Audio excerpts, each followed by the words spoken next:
In today's video, I'll be sharing with you 3 dishes that I cooked for Chinese New Year this year. So if you love Chinese cuisine and culture, this will be a great video for you. If this is your first time on my channel and you don't know anything about me yet, hi, my name is Hexa. I'm from Romania, but I grew up in China. I lived in Shanghai from 2001 until 2018, and then we moved to Germany. My mom studied Chinese language, literature, and culture in Nanjing, and that's what made her want to move the family to China so that, her kids could get to experience that life as well and that culture. After so many years in China, even though we don't live there anymore, Chinese culture has really become ingrained in my family's cultural DNA, our customs, and our traditions. This year, I spent Chinese New Year in this Airbnb in Sweden with my boyfriend. It's the first Chinese New Year I've spent away from my family, and usually my mom is the one who does all of the cooking and preparations for Chinese New Year, and I kind of just, help out wherever I can with prepping vegetables and chopping stuff. But this time it was all on me to make sure that no matter where I was and who I was with, I still celebrated Chinese New Year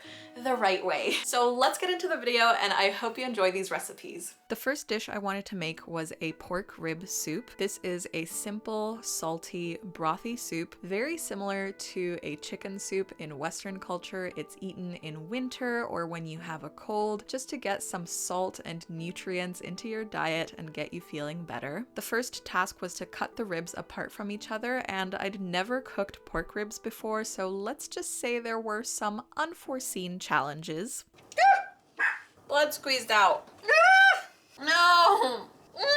I'm gonna puke. I made a little bit of a rookie mistake by adding the salt too early. This soup has to come to a boil twice, and you should add the salt on the second boil, not the first, so don't do what I did. While my pork ribs were busy boiling, I started prepping my vegetables. I used 1 large carrot and 2 white daikon radishes. I cut my vegetables into relatively large chunks because, again, this is supposed to be a clear, brothy soup, so having those vegetable bits on the bigger side helps to keep the soup clear. Of course, Ellie was in the background supervising the cooking process the whole time, making sure everything was going according to plan. Once the ribs had come to a boil and cooked long enough to be light brown, it was time to drain the soup and carefully rinse everything off to get rid of any scum from the bone marrow to make sure that the broth would be nice and clear. Then I refilled the pot with fresh water and salt.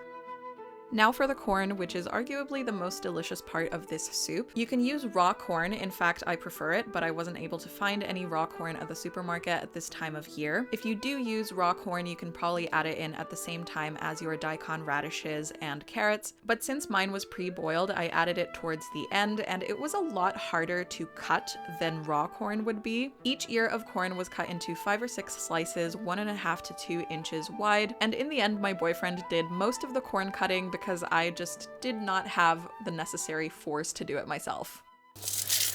Hilarious. I really wonder, I didn't see what you were doing. I was doing it in a sawing motion. But I mean, your idea, that's why I don't know what you would have done with the cleaver, probably the same. To make this soup as fragrant and aromatic as possible, use as much garlic and ginger as your heart desires. I kept finding myself adding more and more just to get that flavor really, really nice. This soup is served hot. You can add soy sauce to taste for more savoriness.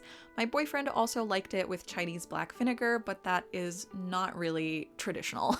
For my second dish, I wanted to make a sweet and spicy cashew chicken stir fry, so I'm starting off by preparing my ingredients. I diced some red onions and some garlic. Ellie, please step back. I didn't get the security briefing. And then I cut up my chicken breasts into bite-sized pieces. I moved my chicken pieces into a bowl and got started on a marinade. I used light soy sauce, garlic powder, some sugar to give it that sticky sweetness to the sauce, and a couple tablespoons of cornstarch, which is used to keep the meat moist and tender. Continuing with the vegetable prep, for this recipe you can use either red bell peppers or banana peppers. You could also use other colors of peppers as well, but I tend to prefer the red ones because they're a little bit sweeter. I used banana peppers, which I sliced into pieces about 1.5 inches long with these sort of diagonal shaped cuts. And I also had 1 fresh spicy chili pepper, which I diced finely.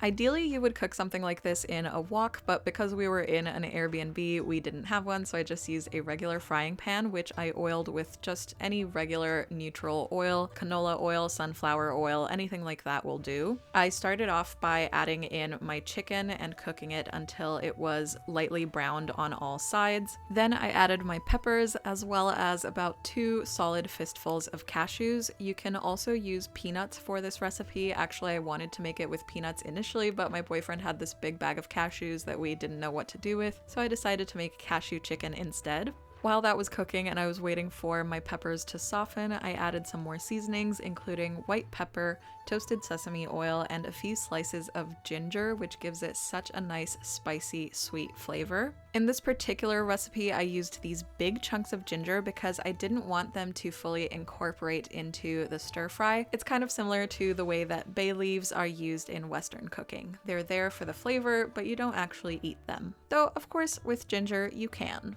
Then I added my red onions and garlic. I was a little bit confused while editing this as to why I chose this particular order for adding in the ingredients. Usually I would add in the garlic and the onions in the beginning along with the meat, but I think I thought in my head that the peppers would take longer to soften than the onions and garlic, so that probably explains it, but I don't know. I think I would do things differently if I cooked this again and just add the chicken and the garlic and onions all together at the same time. I also added some dark soy sauce for a little bit more savory richness, as well as chili flakes for a more intense spicy flavor.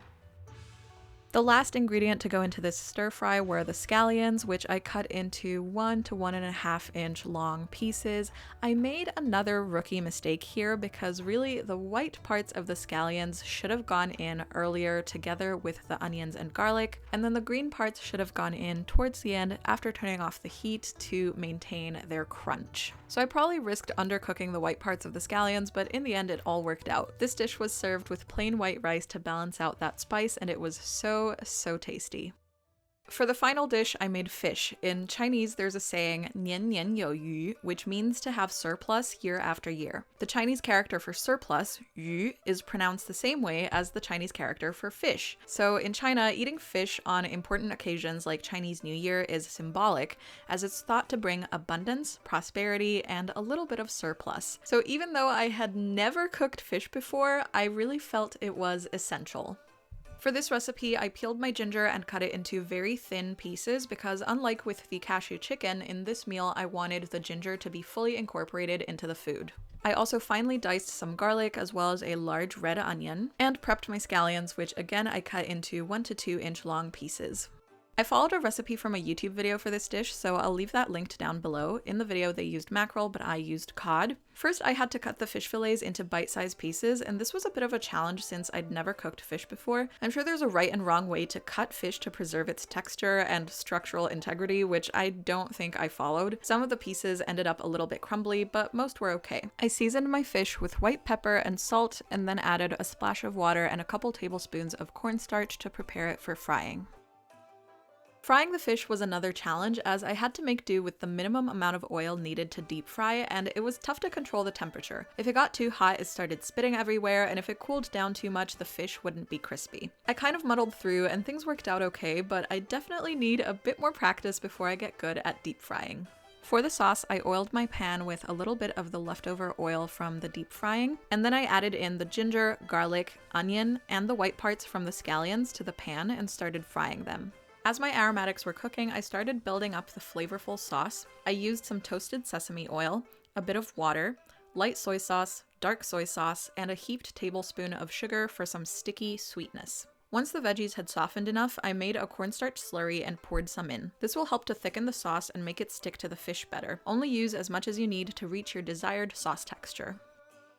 Lastly, I added my deep-fried fish to the pan, as well as the green parts of the scallions which I had set aside earlier, and pushed everything around gently until the fish was fully coated with sauce. This dish was surprisingly easy to make and very tasty. The ginger offered a subtle, sweet spice that was very warming and fragrant.